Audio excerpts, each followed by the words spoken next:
Good afternoon, good evening, good morning, depending on what what part of the world you guys are in. This is Chris again, the Watch Lounge. Appreciate you stopping by. Quick wristwatch check. I am wearing that G-Shock Square, one of my favorites. But as promised, this is today's video. It's going to be a quick little overview. It's going to be a quick little comparison of both of the G-Shock Casios. Now, there are other options of the Casio. I just haven't been able to get a hold of them, guys. I appreciate Kevin, again, over Wrong Time Watch for lending in this Camo version. I do kind of prefer it over my red dial version. Either way, it's kind of totally subjective on which one you pick.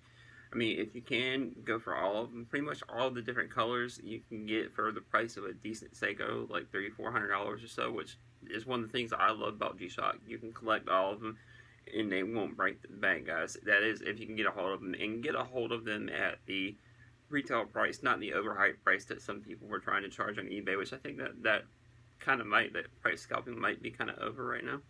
So I will go to the desktop and show you guys the watches in question. And here are both watches in question, guys. Of course, on the right is the red, the carbon core, which is another killer dial. As you know, I'm not usually a big fan of red, guys, but I kind of really dig this red. It's something a little bit different than what I normally get, and a little bit outside the box than what I normally get. And the Camo version seems to be a little bit more legible. The red dial, the second, and the hour and minute hands, they kind of blend into the dial, making it kind of harder to read, a little bit less legible. Still readable if you got decent eyes, but if you don't, guys, I would consider going for the black dial or the Camo version as well, because you can definitely read these with hour and minute hands. A lot more legible. They're a different color than the dial. Even over here you can't hardly see anything. You got to look kind of really close to. Now they are similar sizes. As you know, they're pretty much similar specs. I'm not going to go over all the specs again. You can look back in both reviews on both of these watches. They have the usual 200 meters, shock resistant, the resin, the G-Shock resin that they use.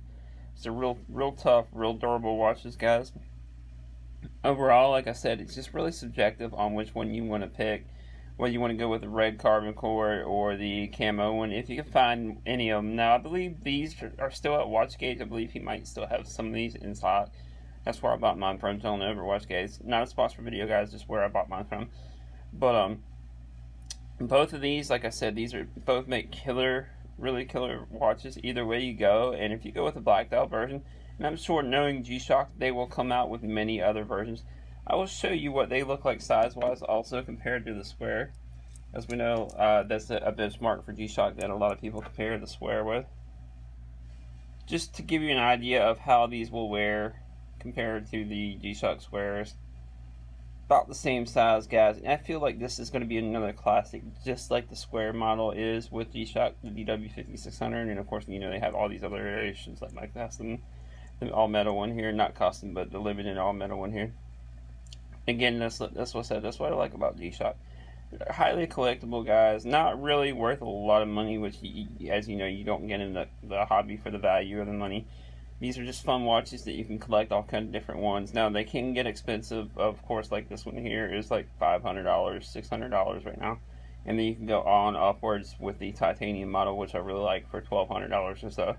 But these right around here are right around $100, $100 and something, depending on which model you get. And I believe the Camo is a little bit more, guys. Let me know where you got yours from, Kevin. I've been trying to look for them, and I don't really see any in stock. So they're a little hard to find right now.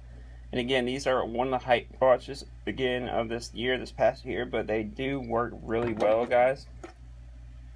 I feel like they are justified for being a hype watch, because I feel like they really are killer watches either way you go with them. Like I said, whether you go for the red, whether you go for the Camo, you can find a watch that suits your taste either way.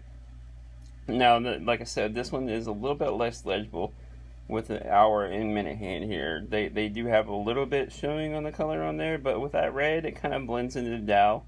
Just personal opinion, and again, this is all subjective on which one you want to get, guys. But anyways, let me know down in the comments, do you guys have either of these? Do you have all of them? Are you planning on getting one of them? I know Nicholas, one of my viewers, Nicholas over in the UK, he just picked one up. I believe he picked up a green version. green dial version. And let me know down there in the comments, guys, if you guys have thought about getting one of these Casio Oaks. They are definitely worth the money, guys, if you pay at the retail. Don't pay over hype prices. But anyways, guys, if you haven't already, please like and subscribe. Go over to Kevin's channel and give him a shout out as well. I'll leave a link to his channel below. Tell him I sent you. Go over there and like, subscribe as well. Hit that notification bell, and I will see you guys in the next video. Alright, peace.